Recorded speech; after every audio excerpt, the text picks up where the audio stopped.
Hi, I'm Rebecca Sanchez, and I'm with the Salt Lake County Office of Diversity Affairs. And you are a part of this class, and thank you all of you for being willing to participate. It's called Diversity, It's About All of Us. So I think a lot of times people hear the word diversity and think, oh, I know, it's about those people.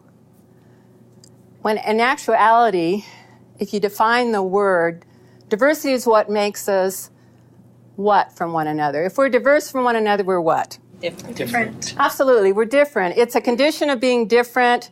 It's differences, period. So no two people are exactly alike. We all come packaged differently. It could be our age. It could be our social or economic status. It could be the color of our skin. It could be where we were born. Our abilities, or in some cases, our challenges, physical and mental. Could be our size. So if I lined up all white males on this side of the wall, 20 to 25 years old, no two of them would exactly be alike. Or if I lined up all Latino women on this side of the room, 45 to 50, no two of them would be exactly alike. You get the picture? Diversity, it's about you, it's about you, it's about you, it's about me. Diversity is about all of us. So with that, we're going to do a little exercise. I'm going to have you pair up. So you two will pair, you two, you two, you two, you two, and you two. And this is what you're going to do. You're going to see how many differences you can find that you have with that person who's sitting next to you. And you don't need to write it down, but just keep tally. You know, when you find a difference, okay, that's one. Find another one, tally another one. See if you can get the most differences than anybody else in this class.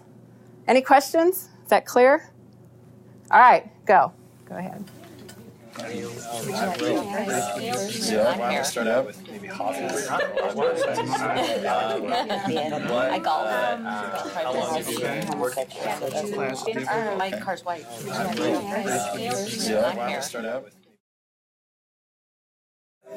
Time's up. Tally up how many differences you had. Now, how many of you had more than 5 differences? Raise your hand. More than 10? 15? Wow. 20? Woo, 25. 30. Okay, how many do you have? 26. How many? 22. All right, 26. Tied. Okay, so what was the activity that was going on in the room here? Discovery. Getting to know each other. Discovery, yeah. And just physically, you were talking. You were just talking to one another. You were in front of somebody and talking to them and asking them questions about themselves. So there was interaction. As you said, there was discovery. We were getting to know one another. So I always like to say, where are you standing when you're talking with someone? Are you standing in a place of openness? Wow, I just want to get to know about you.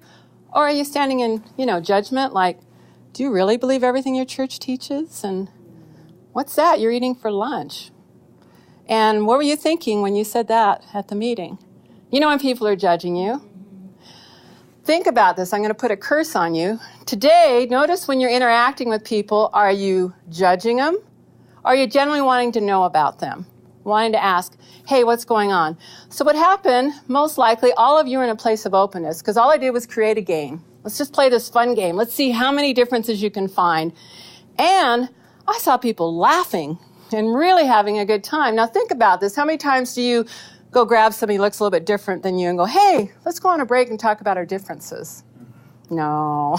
We like to be people that we have the sameness, that they know our jokes. I can say whatever. I don't have to walk on eggshells. I don't have to worry about, saying something that will offend them. And so we tend to avoid that. But what happened here, I created a game where you're all just standing in a place of openness. So notice during the day, notice when you're about to say something, am I saying that to kind of judge them, or am I saying that because I genuinely would like to know? I want to hear from them what they have to say. Okay, I did this at a junior high school, and in their case, I told them to sit by somebody who looked very different from them that they didn't know, and then I said, find out all the things that you have in common. So it makes it a little bit more difficult. Usually when you do this, you'll find maybe 5 or 10 things in common. It doesn't go as high as 20, 30. And it's a little more difficult. So when we're all done, I said, okay, raise your hand if you had 5, 7, because I know it's going to just be around 10. And then there was a young boy and girl kept their hand up. I says, Raise your hand if you had 15, 20, 30, and they kept their hand up. And I says, okay, how many things in common did you have? And the boy goes, 212. All the kids went, oh, you cheated. You didn't really have that many. And he goes, yeah, I did. I love this kid. I think he was brilliant. He goes, I was real laid back. I was just in my biology class, and the body has 200 bones. He says, and then we both get up every morning. We both go to bed every night. We eat food. We go to school. And he just went right to the common denominator. But what do we usually do? Somebody walks into the door, even though we have so many things that we have in common, somebody walks in the door, we'll find that one thing that we don't have in common with them, and that's what we'll focus on, rather than the so many other different things that we do have in common. All right, I'm going to do the uh-oh. And for a couple of you, you've been in my class before. I hope you'll experience it again. Uh-oh, when you walk into a situation, you walk into a room and you go, uh-oh. Doesn't quite fit your picture, does it? It's like, this isn't going to turn out right. This doesn't look right. So I'm going to give you a couple stories of the uh-oh experience. One, it was a gentleman who had to fly commercially for his job, and he hated to fly. He was so worried he was going to crash. But every time he'd get on the plane, he'd look in the cockpit and he'd see a white, middle-aged male get on the plane, land safely. Get on the plane again, white, middle-aged male, get on the plane, land safely. Get on the plane, white, middle-aged male, land safely every time. He gets on the plane this one time and he looks in the cockpit and he goes, uh-oh. What do you think he saw this time? Female. Saw a female. Young. Person of color. Yeah. Young. And I think for some of us that are older, like you think, well, does he even have his driver's license and he's flying that plane? Or someone who's older and you're thinking, I think they should have retired by now. It didn't fit his picture. Did he land safely? Of course. The reason being the person who was flying the plane was qualified to fly the plane. You don't have to be white, you don't have to be middle-aged, you don't have to be a certain male or female. And it could go reverse. You don't have to be a female. You don't have to be a person of color. You need to be qualified to fly the plane. But notice how we do that. We're going, oh, that doesn't fit my picture. Then this next story I love to tell because this is he teaches mechanics here at the county. And I had told this one story, and he raised his hand. He goes, well, I've got an uh-oh experience. I want to share with everybody. I said, sure, tell us. He says, well, I teach mechanics, and it was the first night of my class. And in walks a student. He has tattoos all over his face, all over his arms. He says, and I went, uh-oh. Now, how many of you in this class either have a tattoo or you know someone who has a tattoo and you'd work side by side? I know I do. Okay, so most everybody in here has a good reference point. He didn't. The night before this class, he'd seen on the news someone who looked just like that being arrested for murder. So that was his experience, and that's why he went, uh-oh.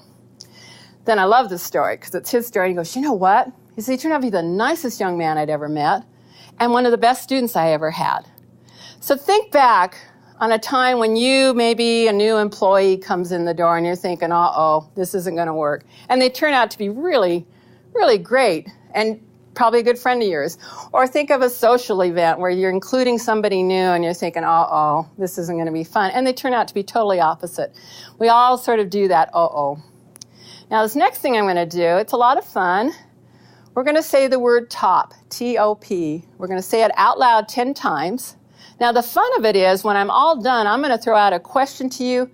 Please, just answer the first thing that comes to your mind. Don't worry if it's right or wrong. And for those of you who've done this before, I'm counting on you to lead the way. So, we're going to say top 10 times out loud. I'm going to throw out a question, answer, yell out the first thing that comes to your mind. Okay? Ready? Okay, here we go. Top, top, top, top, top, top, top, top, top, top. What do you do at a green light? Stop. Go.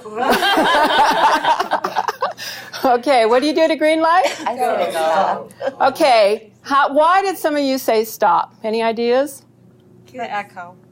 Huh? The echo behind me. You heard her say it? Was louder than It mine. rhymed with what we just said. It did. The brain went to the closest thing it could identify. I brainwashed you. I tricked you.